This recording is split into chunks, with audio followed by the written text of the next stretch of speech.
The 14th century was a time of upheaval across Europe. In the east, the radiant glory of the Byzantine Empire, once the unrivaled master of the Mediterranean, had faded into little more than a shadow of its past. The gilded walls of Constantinople no longer symbolized invincible power. They stood instead as fragile ramparts, desperately holding against the dark tide advancing from the east. Meanwhile, the Balkans, a land of jagged mountains and wide, rolling plains, was a fractured mosaic of petty kingdoms and feuding lords. Instead of uniting against a common enemy, they drowned in endless rivalries, betrayals, and jealousies. And it was this very disunity that opened the gates for a rising power, the Ottoman Empire. Under Sultan Murad I, the Ottomans were no longer a wandering tribe. They had transformed into a formidable war machine. The iron discipline of the Janissaries, elite soldiers taken as Christian boys and raised to be the Sultan's fanatical warriors, stood beside the ferocious Sipahi cavalry, armored and deadly with their curved sabers, and the zeal of Ghazis, the warriors of holy war. Murad made no secret of his ambitions. He intended to turn the Balkans into a springboard for deeper conquests into Europe. To the north, the Serbian kingdom had once been the pride of the Balkans. Under Emperor Stefan Dušan, Serbia stretched from the Adriatic to the Aegean, challenging even Byzantine supremacy. But when Dušan died suddenly in 1355, that great dream crumbled overnight. Without a strong heir, Serbia fractured. Local lords carved up power among themselves, reducing a mighty empire into shards of a broken mirror. Instead of guarding their borders, they fought each other, weakening the very foundations of their state. At that very moment, the shadow of the Ottomans darkened the Balkan horizon. From Anatolia, they crossed the Marmara, seized Thrace, and planted their new capital at Edirne, a mere step from the heart of Europe. With their growing strength, they descended upon a Balkan world torn apart by its own divisions. On the map, Serbia looked like a lonely fortress, adrift in a sea of fire. Without Dušan's hand to guide them, the nation faced a stark choice: unite or be trampled beneath the hooves of the Ottomans. It was in this dark hour that a new figure emerged from the mists of history: Prince Lazar Hrebeljanović. He was not an emperor with vast domains, but a lord who combined the shrewdness of a diplomat with the courage of a warrior. He understood one truth: if no one stood up, Serbia would vanish from the earth. Lazar wielded not only the sword, but also persuasion. He journeyed across Serbian lands, urging nobles to unite against the looming threat. It was not easy. Many lords, suspicious of one another, preferred to bow to Ottoman might for their own safety. But Lazar would not relent. He stoked the embers of national pride, declaring, "If Serbia bows today, then tomorrow the whole Balkans will lie beneath the Turkish hoof." In 1387 the chance came. At Plochnik, an Ottoman force invaded Serbian lands. Lazar rallied his troops and loyal nobles, setting an ambush. Though outnumbered, the Serbs used terrain and surprise to crush the enemy. The victory at Plochnik was small in scale, but immense in meaning. It proved the Ottomans were not invincible. News of the triumph swept across Serbia like wildfire. A people long drowned in fear now tasted hope. Nobles who had wavered began to rally under Lazar's banner. For a fleeting moment, Serbia felt it might yet stand, but victories have their price. For the Ottomans, the defeat was a humiliation. For Sultan Murad, it was intolerable. If news spread that the Serbs could defy him, other Balkan subjects might rebel. He resolved coldly: Serbia must be annihilated, and Lazar erased. Murad summoned his hosts. From Anatolia, from Thrace, from Arab lands and Balkan vassals, troops marched beneath the crescent banner. Turks, Arabs, Albanians, even Balkan converts to Islam. A storm of steel and fire forged through decades of conquest. On the Serbian side, Lazar knew what loomed. This battle was not about land, it was about survival. He sent envoys across borders. Some allies answered. His son-in-law, Vuk Branković, pledged men, and King Tvrtko of Bosnia sent his general Vlatko Vuković with reinforcements. But others remained silent, or worse, bargained with Murad. The balance of fate was set. On one side, the vast Ottoman host led by a sultan hungry for glory. On the other, a fractured but defiant Serbia, guided by a prince willing to gamble his life for his people. The triumph at Plochnik was like a flash of lightning in the night, brilliant but fleeting. It heralded the storm that now gathered. At its center stood Prince Lazar, the man who dared defy an empire that seemed unstoppable. The confrontation was now inevitable. History was preparing to write one of its most tragic, most fateful chapters, the Battle of Kosovo, where the destiny of an entire nation, and perhaps of Europe, would be decided. In June 1389, the vast plain of Kosovo, the field of the blackbirds, became the stage where two worlds prepared to collide. On one side stood Prince Lazar Rebeljanović, the man who dared rise against the mightiest empire of his age. On the other stood Sultan Murad I, carrying in his hand the strength of a realm stretching from Anatolia to the Balkans. After the small triumph at Plochnik, Lazar knew a storm greater than any before was coming. He could not face it alone. Piece by piece, an alliance began to form. Vuk Branković, his son-in-law and a powerful lord of Kosovo, arrived with seasoned cavalry and infantry, ready to fight beside him. From the west came reinforcements from Bosnia, sent by its king and led by Vlatko Vuković, a hardened general who had faced both Hungarians and Ottomans many times. Chroniclers estimate the Serbian army at between 25,000 and 30,000 men. It was a patchwork of armored knights on horseback, with gleaming lances, infantry of peasants and craftsmen wielding spears, axes and bows, along with skilled archers from the Bosnian mountains. At the center, Lazar placed his knights and closest retainers, warriors sworn to die before they let harm befall their lord. On the right flank, Vuk Branković commanded nobles and levies, many cavalrymen drawn from the wealthy lands of Kosovo. On the left, Vlatko Vuković led the Bosnian contingent as the spearhead, tasked with holding back the Ottoman horse. Behind them, Lazar kept a reserve of archers and villagers armed with crude weapons, waiting for the decisive moment. It was not a mighty or disciplined host like that of the Ottomans, but their hearts blazed with fire. They fought not for a distant ruler, but for their homes, their families, and the very survival of their people. In contrast, Sultan Murad I marched into Kosovo with a force that terrified all of Europe. Sources place their numbers between 30,000 and 40,000, perhaps more, but what made them formidable was not merely size, but structure and discipline. At the center stood Murad's pride, the Janissaries, elite soldiers taken as Christian children, converted to Islam, and forged into fanatical warriors of absolute loyalty. Clad in light armor, armed with muskets, bows, and scimitars, they moved as a single deadly machine. And opposite them, waiting grimly, were Lazar and his guard. On the Ottoman right, Prince Bayezid, Murad's son, commanded the Sipahi cavalry, famed for speed and crushing power. Bayezid, nicknamed Yildirim, the Thunderbolt, was already feared across Europe for his ferocious style, striking swift and hard like lightning. On the left, another son, Yakub Çelebi, directed more cavalry, forming a pincer that could crush any army caught between. In front, light Azap troops and nomadic Akinci horsemen served as skirmishers, harassing with arrows and confusion, softening the enemy before the hammer blow of the main force. Behind waited reserves from Balkan vassals who had embraced Islam, ready to strike when the moment was ripe. The Serbs swore oaths upon the cross, blessed by priests and carried into battle by hymns. For them, this was not only a fight for land, but a small crusade to defend faith and nation. Across the lines, Ottoman imams lifted their voices in prayer, declaring this a holy war. For Murad, it was no mere battle, it was destiny, to thrust deeper into Europe, crush all who resisted, and open the road to the heart of Christendom. Between them stretched the plain of Kosovo, a meeting ground of two worlds. On one side, knights in heavy mail, the symbols of chivalry and honor. On the other, the Ottoman war machine, disciplined, ruthless, calculating. Both sides knew a single misstep, a single flaw, could doom their entire people.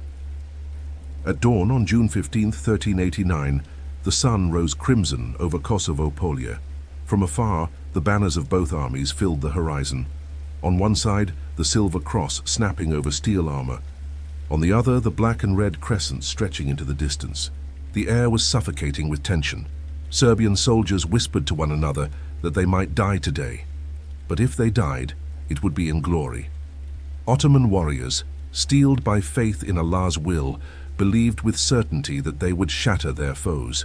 The battle had yet to begin, but all Europe held its breath. Serbia, a small kingdom, would either become Christendom's shield or its grave. The answer came when the two armies at last met. As the mist lifted, Prince Lazar gave the order. Serbian cavalry surged forward. At their head rode Miloš Obilić, celebrated as an indomitable hero, the embodiment of loyalty and valor. Hundreds of armored knights thundered across the field, lances leveled, charging into the Ottoman vanguard like a storm of iron. The impact shook the earth. Hooves pounded like thunder, the ground split beneath the weight. The Ottoman skirmishers, the lightly armed Azaps and Akinci, were smashed apart in an instant. Serbian lances pierced shields, swords flashed in arcs of steel, cleaving through armor. In those first moments, the Ottoman front line collapsed. It is said that Miloš Obilić, astride his warhorse, was like a living flame. He plunged into the center, swinging his sword, cutting down opponent after opponent, carving a path for his comrades. His ferocity and sudden assault sowed panic among the Ottomans. The Turkish camp itself seemed to tremble before the might of the Serbian cavalry. But Sultan Murad was not a man to yield easily. The moment his vanguard was pierced, he swiftly ordered his archers and light cavalry to counterattack. Thousands of arrows arced into the sky, falling like black rain, embedding themselves in armor and horses. The armored knights were hard to pierce, but their steeds collapsed one by one, turning into chaotic obstacles on the battlefield. From both flanks, the Sipahi cavalry under the princes Bayezid and Jakub struck back. Using their speed, they swept around the lumbering Serbian knights, slashing into their sides and backs. Groups of Serbian horsemen were cut off, encircled and brought down by the agility of their foes. The center of the battlefield became a place where blood and steel merged. The Serbian warriors, though they had shattered the first line, were now engulfed by the Ottoman tide. They fought not only against the enemies before them, but also against the arrows raining down from behind.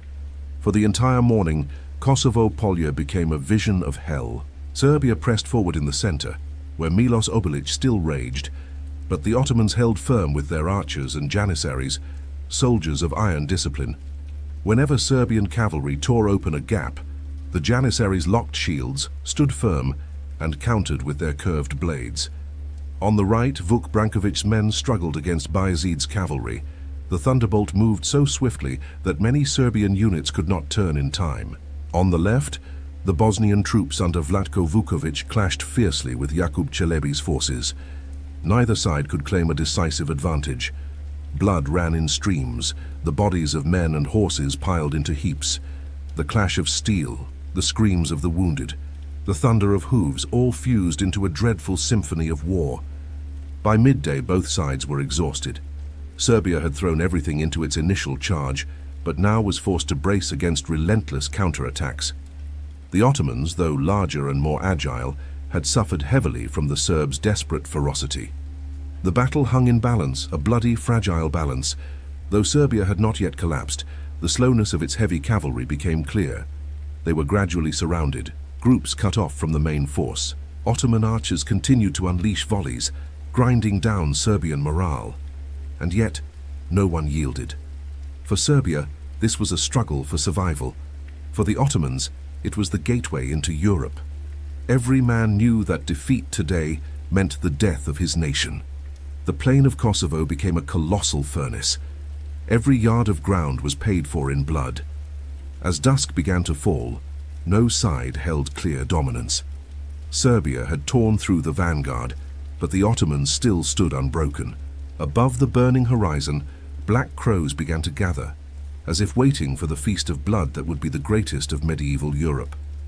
The battle was not yet decided, but all it would take was one unexpected event, and history would be turned upon its head.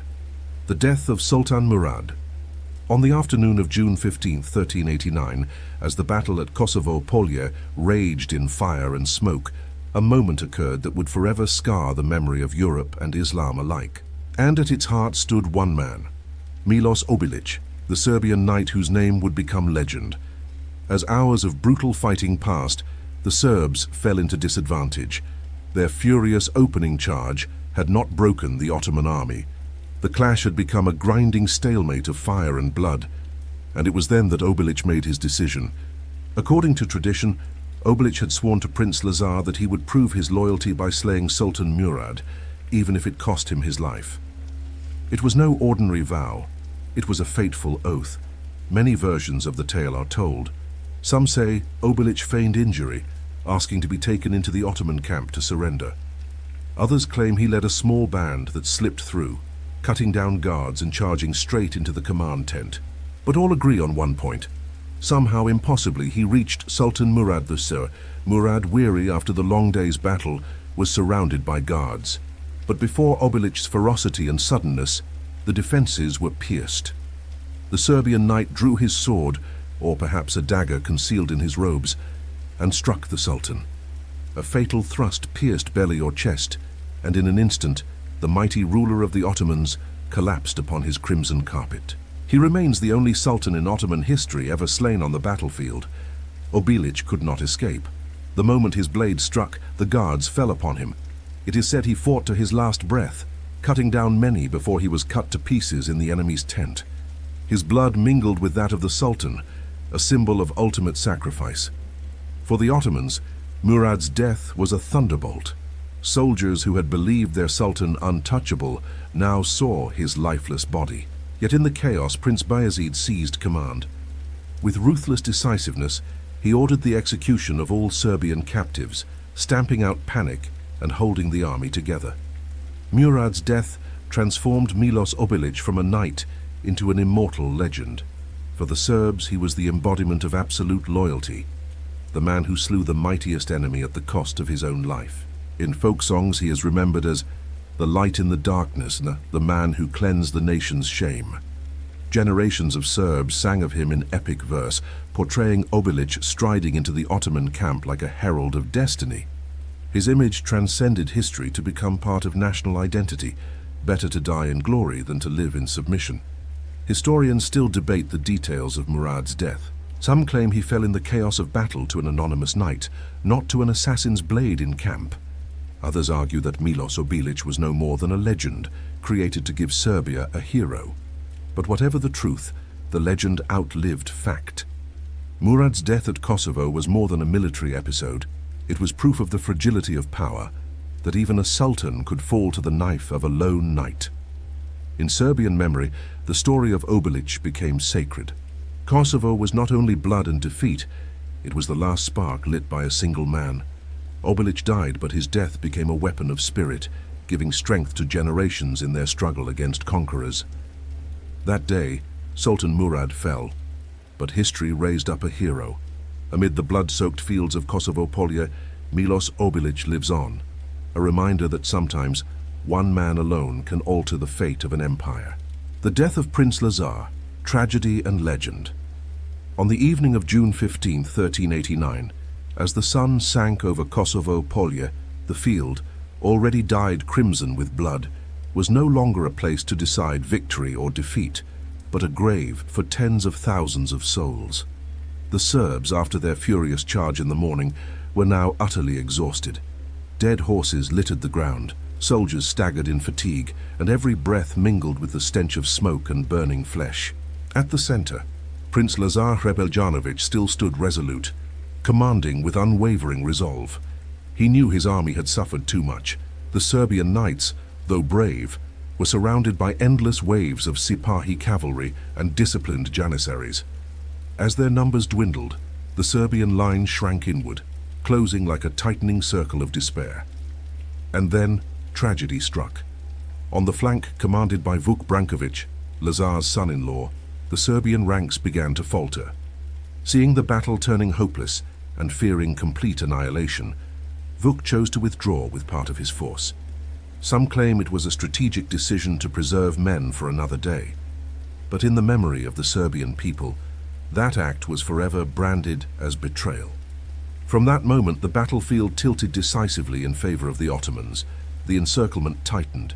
The Serbs fought to their last breath, but they could not withstand the Ottoman tide. In the end, Prince Lazar, the supreme commander, was taken alive. He was dragged before Prince Bayezid, who had seized command after the assassination of his father, Sultan Murad. It is said Bayezid looked directly into Lazar's eyes and saw not fear, but a strange calm.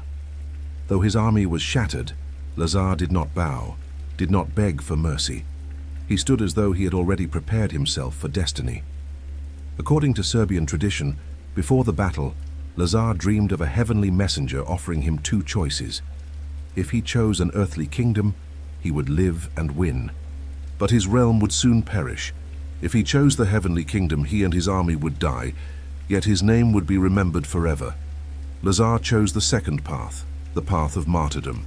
When brought to his execution, he was given a final chance to speak, and he uttered words remembered for centuries, that he embraced death in exchange for the immortality of his soul and the eternal survival of his people.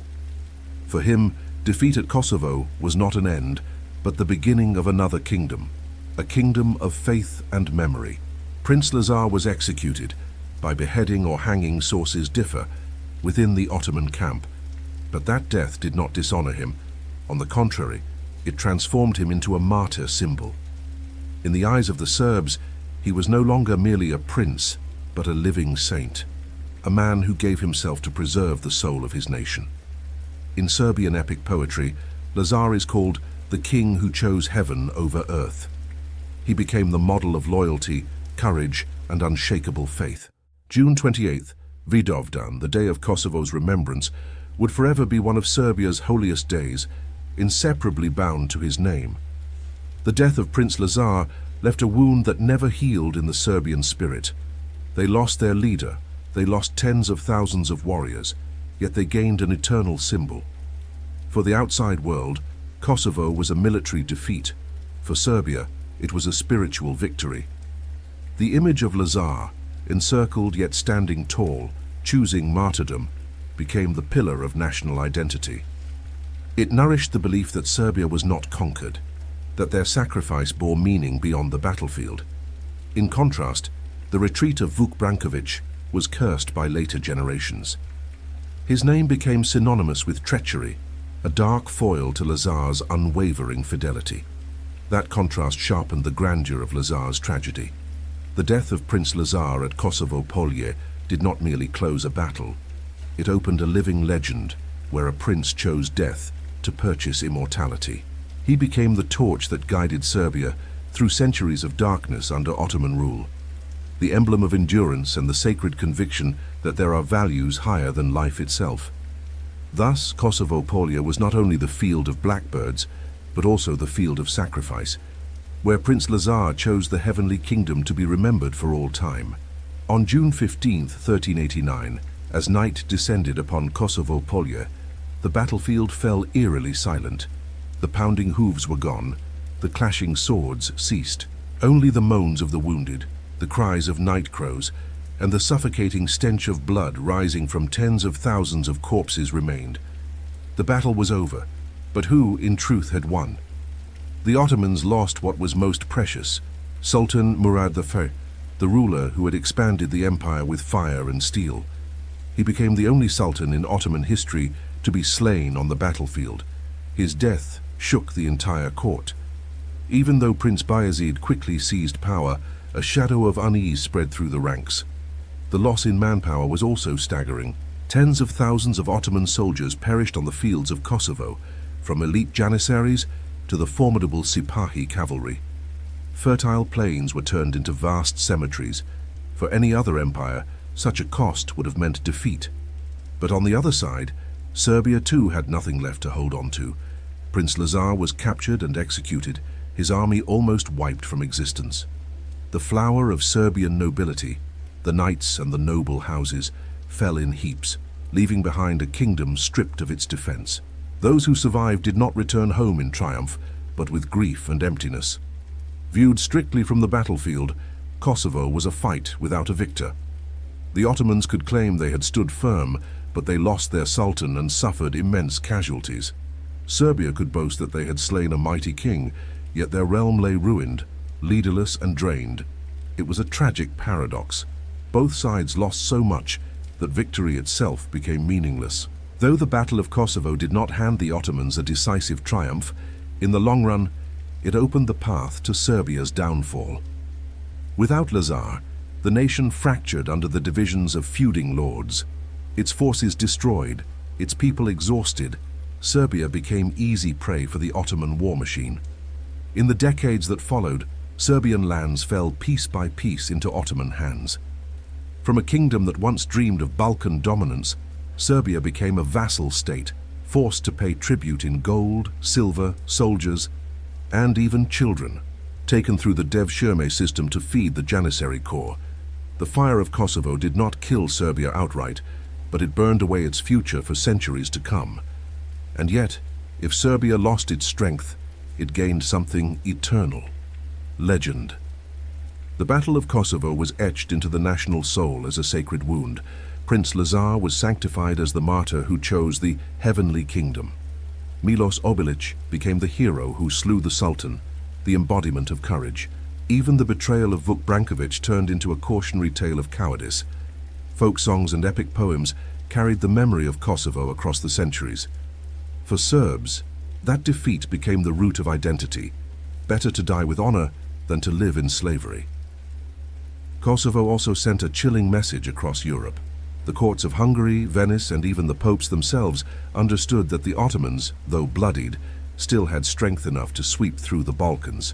With Serbia no longer a shield, the road into Central Europe became only a matter of time.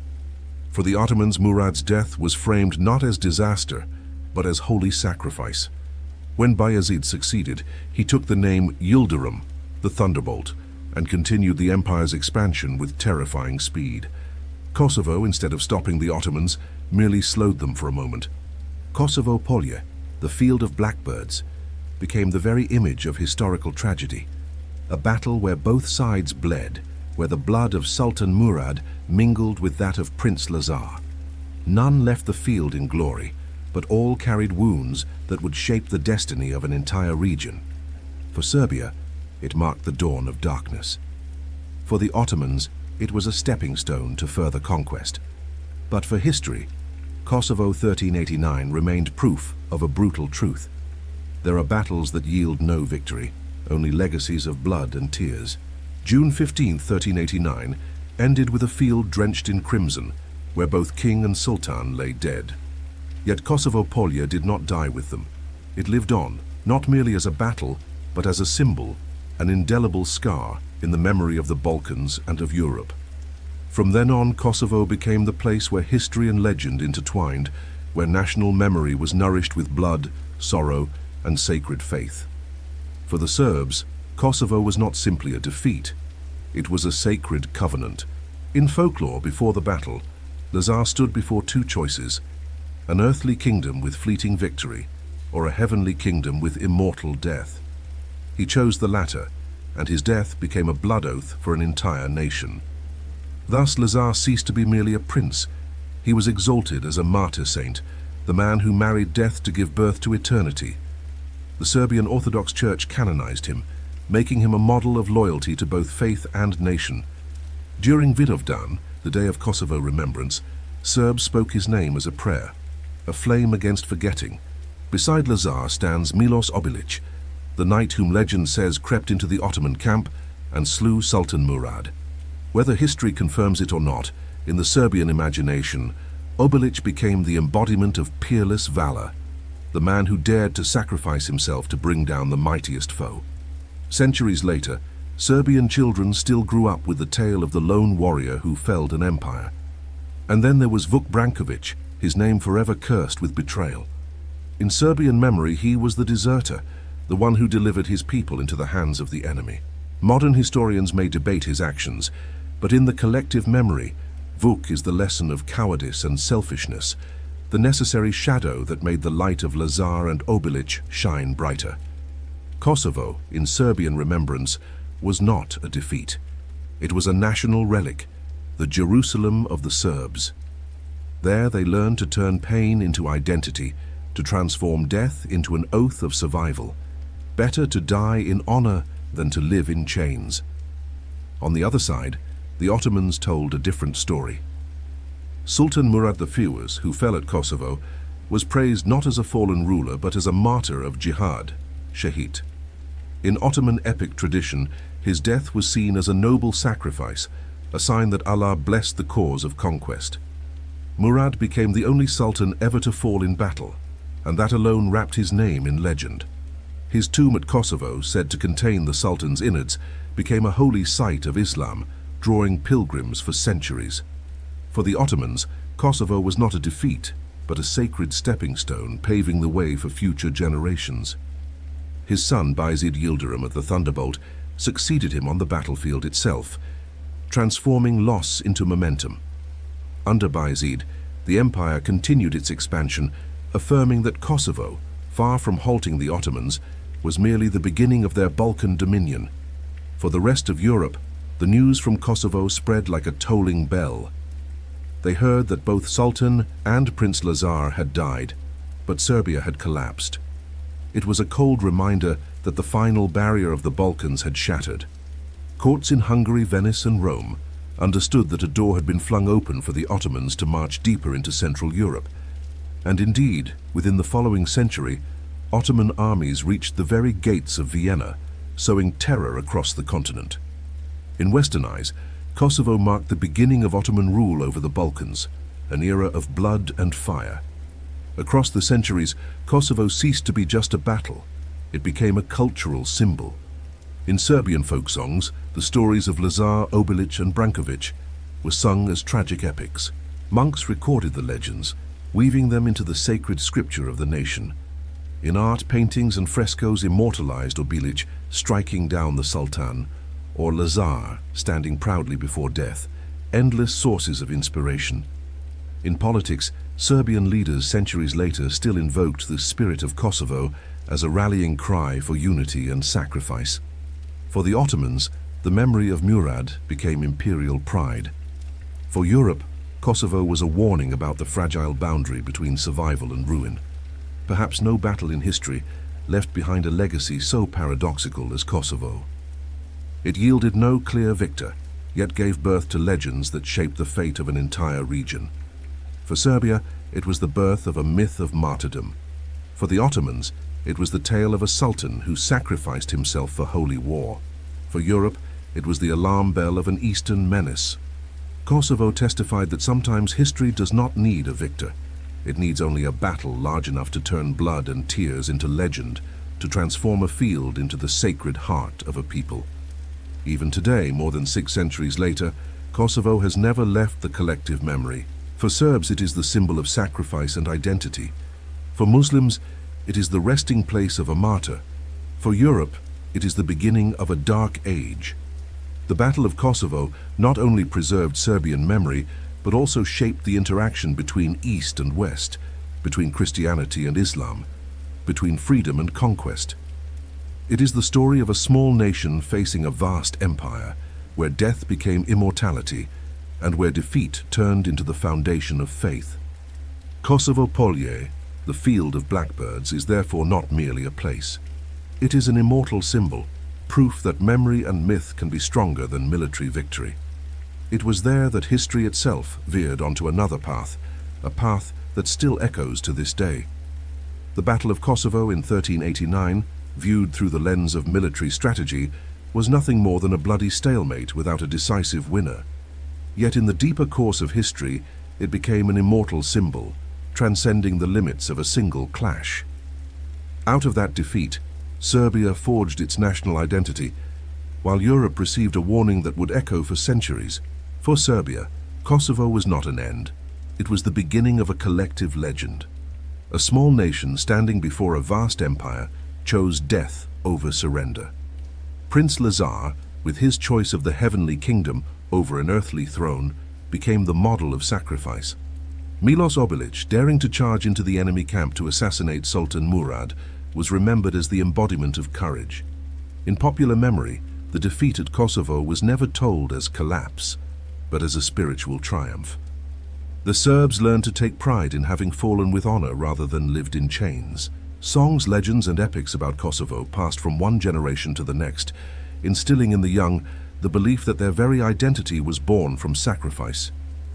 Kosovo thus became the Jerusalem of the Serbs, a sacred ground where death became immortality, where failure transformed into a guiding torch through centuries of darkness. Kosovo did not only resonate in Serbian hearts, it shook all of Europe. When news of the battle reached Venice, Budapest, and Rome, courts trembled. They knew a shield had been broken. Serbia, the bulwark of the Balkans, had been crushed. From that moment, Europe realized more clearly than ever the looming Ottoman threat. And indeed, history proved it true. In the following century, Turkish armies swept through Hungary, spreading terror to the gates of Vienna. Kosovo, therefore, was not merely Serbia as tragedy, but Europe as warning, a grim reminder that division would open the door to Eastern conquest. Kosovo left behind a profound paradox. Defeat can outlive victory. The Ottomans, though successful in strategy and expansion, never wove Kosovo into their cultural memory as deeply as Serbia did. The Ottoman Empire would one day decline, but the legends of Lazar and Obilić endured. This reveals one of history's truths. Battles are not defined only by who survives, but by who is remembered. Serbia lost on the battlefield, but it triumphed in memory, in legend, and in transforming military defeat into a timeless spiritual victory. More than 600 years later, Kosovo still lives on in festivals, in poetry, in the sermons of priests, and in politics. June 28th, Vidovdan, is still regarded as a sacred day when Serbs remember sacrifice and renew their oath of loyalty to national identity. Kosovo was not buried under the sands of time. It became a spiritual undercurrent, an eternal flame passed from father to son, from one generation to the next. It stands as proof that some defeats do not end a people, but instead create their very soul. The Battle of Kosovo in 1389 taught humanity a timeless lesson. Defeat does not always mean the end. It can be the soil where identity takes root, where sacrifice becomes faith, and where history finds a meaning deeper than military victory. For Serbia, Kosovo was a blood oath. For Europe, it was a grim warning. And for the world, Kosovo was proof that sometimes, in defeat, humankind finds its greatest strength, the strength to turn death into immortality. The legend of Kosovo did not rest quietly in history books. 6 centuries later, it was awakened again, no longer as a distant memory, but as a guiding flame for new conflicts. June 28th, Vidovdan, once a memorial of the 1389 battle, became a fateful day in modern Serbian history. This date became linked with turning points, convincing many that Kosovo was not only the past, but an invisible hand shaping the nation's future. On June 28, 1914, Archduke Franz Ferdinand of Austria-Hungary was assassinated in Sarajevo, an event that ignited World War I. It was no coincidence that the assassination took place on Vidovdan. The assassin, Gavrilo Princip, raised in the tradition of Kosovo sacrifice, saw his act as a continuation of that legacy.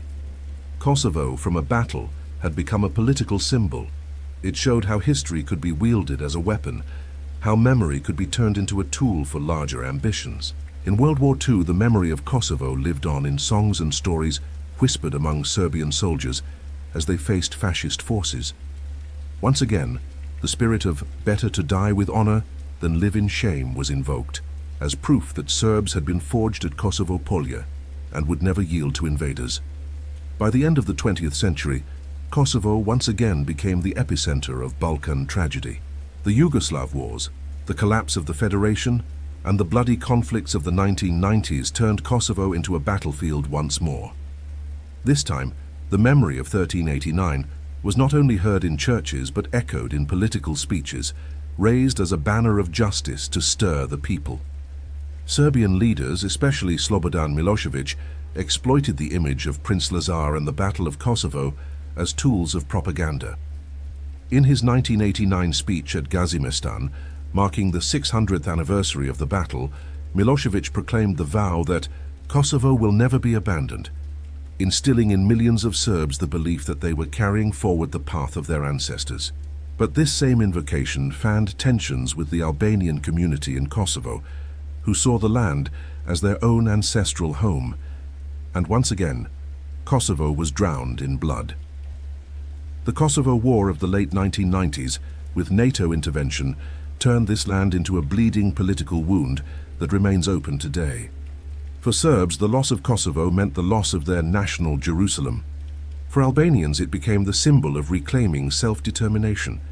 Kosovo thus became an eternal battleground of claims, for one side, a sacred heritage, for the other, a native homeland.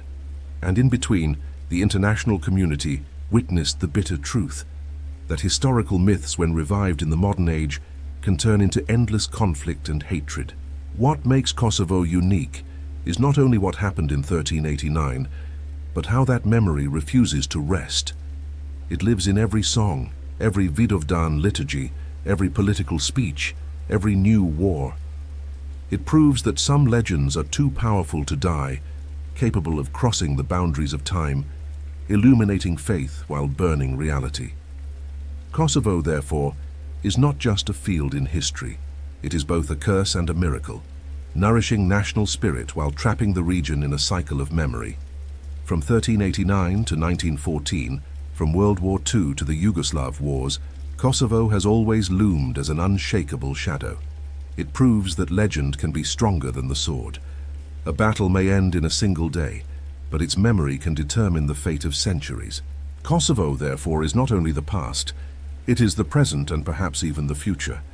A reminder that history, when left unhealed, will echo endlessly like a haunting song, a song that began on the Field of Blackbirds in 1389.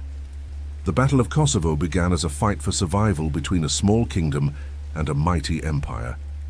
Yet 6 centuries later, it still resounds like an epic that has never ended. Imagine, on the Field of Blackbirds, tens of thousands of bodies lying still, their blood mingling, the blood of Sultan Murad and Prince Lazar alike. It was not just the end of a single day's battle, but the birth of a living legend. For Serbia, that defeat became a torch. Lazar turned into a martyr saint, Obilić into a hero, and the nation found its identity in sacrifice itself. From then on, each generation grew up with the tale. Better to fall with honor than live as slaves. For the Ottomans, Murad's death was remembered as holy sacrifice, a source of strength for further conquests. Kosovo proved that even when a sultan fell, the empire could rise from the ashes and march deeper into Europe. For the rest of the continent, Kosovo was a warning. A shield had broken, and unless Europe united, it too would be devoured. From Venice to Rome, from Budapest to Vienna, the echo of that battle haunted Europe for centuries. Yet what made Kosovo immortal was not the casualty count, nor merely the fall of a kingdom. It was that defeat was transformed into spiritual victory, a triumph that outlived any military conquest. Kosovo stepped out of history to become legend, an epic of courage, betrayal, faith, and national tragedy. It proved that some battles spill blood not only for land, but to plant the seeds of memory, seeds that grow in the human soul for centuries. From the Field of Blackbirds, history veered onto a new path. For Serbia, it was the beginning of darkness, but also the foundation of identity. For the Ottomans, it was a springboard for expansion, but also the seed of arrogance that would one day lead to their decline. And for Europe, it was a tolling bell, a warning that freedom could only be preserved through unity. Today, when we look back at Kosovo 1389, we do not see merely a battle. We see an immortal symbol of human history. It reminds us that some defeats are greater than victories, for they do not die. They live on forever in human memory, like the song of warriors who fell upon that land of blood and fire.